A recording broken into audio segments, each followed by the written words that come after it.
Speed में मैं guarantee लेता हूं कि आपके 1000 क्वेश्चन कम समय में करा दूंगा, आपको पता भी नहीं चलेगा। इनको अच्छे से याद कर लेना।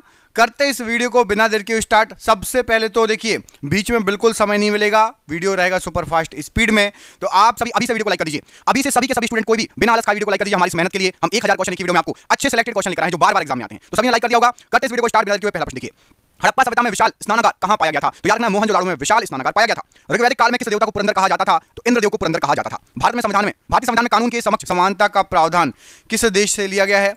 ब्रिटेन से लिया गया है। किसी वस्तु का भार पृथ्वी के केंद्र पर कितना होता है? तो केंद्र पर 0 होता है। प्रकाश संश्लेषण की प्रक्रिया में पौधे कौन सी गैस मुक्त करते हैं? ऑक्सीजन गैस मुक्त करते हैं।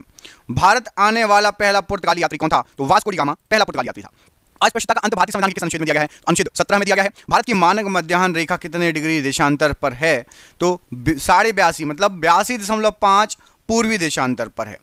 राजकोषीय घाटा क्या दर्शाता है? तो राजकोषीय घाटा सरकार के कुल व्यय और कुल प्राप्तियों उधार को छोड़कर उसके बीच का अंतर दर्शाता है। कोशिका का आत्मघाती थैला किसे कहा जाता है? तो लाइसोसोम को आत्मघाती थैली कहा जाता है। भारत का राष्ट्रीय वृक्ष क्या है? तो बरगद भारत का राष्ट्रीय वृक्ष है। दीन ए इलाही धर्म किसने चलाया था? अकबर ने दीन ए इलाही धर्म चलाया था। माउंटबेटन योजना का मुख्य प्रावधान क्या था? तो भारत का विभाजन माउंटबेटन योजना का मुख्य प्रावधान था।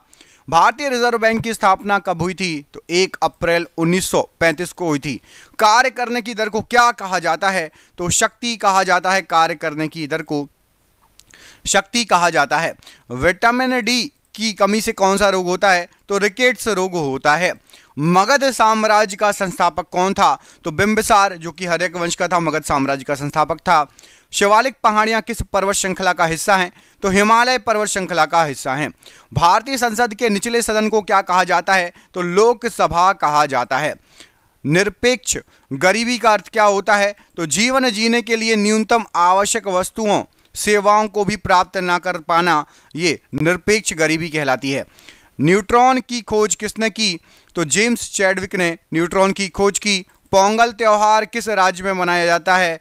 तमिलनाडु राज्य में मनाया जाता है। छत्रपति शिवाजी महाराज के गुरु कौन थे? तो समर्थ रामदास जी थे। लेटराइट मिट्टी का निर्माण किस प्रक्रिया से होता है? तो निक्षालन या लिंचिंग विधि से होता है।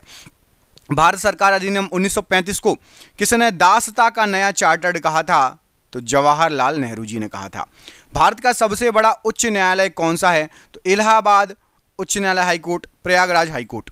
वस्तु एवं सेवा कर जीएसटी कब लागू हुआ था? तो 1 जुलाई 2017 को लागू हुआ था। मानव शरीर में भोजन का अधिकांश पाचन कहाँ होता है? अधिकांश पाचन होता है छोटी आंत में। खिलजी वंश का संस्थापक कौन था? जलालुद्दीन फिरोज शाह खिलजी। प्लासी का युद्ध कब लड़ा गया? 1757 ईस्वी में लड़ा गया।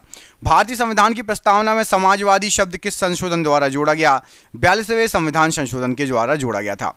भारत में सर्वाधिक खनिज तेल किस प्रकार की चट्टानों में पाया जाता है? तो अवसादी चट्टानों में पाया जाता है।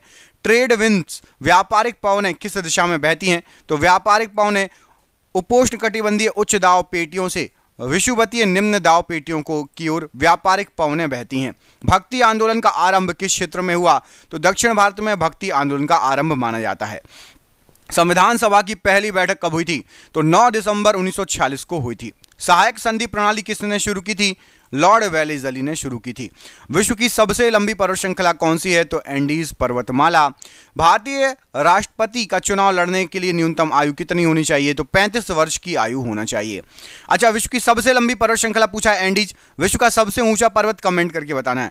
विश्व का सबसे बड़ा ऊंचा पर्वत कौन सा है? कमेंट बॉक्स में कमेंट करके आपको बताना है। और नेपाल में इसको किस नाम से बुलाया जाता है? ठीक है। मौद्रिक नीति का निर्माण भारत में कौन करता है? तो भारतीय रिजर्व बैंक करता है। प्रकाश की चाल सबसे अधिक किस माध्यम में होती है? तो निर्वात में होती है। अनुवांशिकी का जनक किसे कहा जाता है? तो ग्रेगर मेंडल को कहा जाता है। भारत रत्न पुरस्कार की शुरुआत कब हुई थी? तो 1954 में हुई थी भारत रत्न पुरस्कार की शुरुआत। जलालुद्दीन फिरोज खिलजी ने किस वंश की स्थापना की? तो खिलजी वंश की स्थापना की। बंगाल का विभाजन किस वर्ष हुआ था? तो 1905 ईस्वी में बंगाल का विभाजन हुआ था। हरित क्रांति का जनक भारत में किसे माना जाता है? तो MS स्वामीनाथन जी को माना जाता है। भारत की सबसे लंबी नदी कौन सी है? तो गंगा सबसे लंबी नदी है। स्थानीय सुशासन का जनक भारत में किसे कहा जाता है? तो लॉर्ड रिपन को कहा जाता है। अंतरराष्ट्रीय व्यापार में डंपिंग का क्या अर्थ होता है? तो किसी वस्तु को उसके घरेलू बाजार मूल्य से कम विदेशी मूल्य पर बेचना डंपिंग कहलाता है। शरीर का तापमान नियंत्रित करने वाली थैली कौन सी है? तो हाइपोथैलेमस। रासायनिक अभिक्रिया के दर को बढ़ाने या घटाने वाला पदार्थ क्या कहलाता है? तो उत्प्रेरक कहलाता है। अंतरिक्ष में जाने वाला पहला व्यक्ति कौन था? तो यूरी गागरिन पहला व्यक्ति था। द्वैत शासन की शुरुआत किस अधिनियम से हुई थी? तो पिट्स इंडिया एक्ट 1784 से।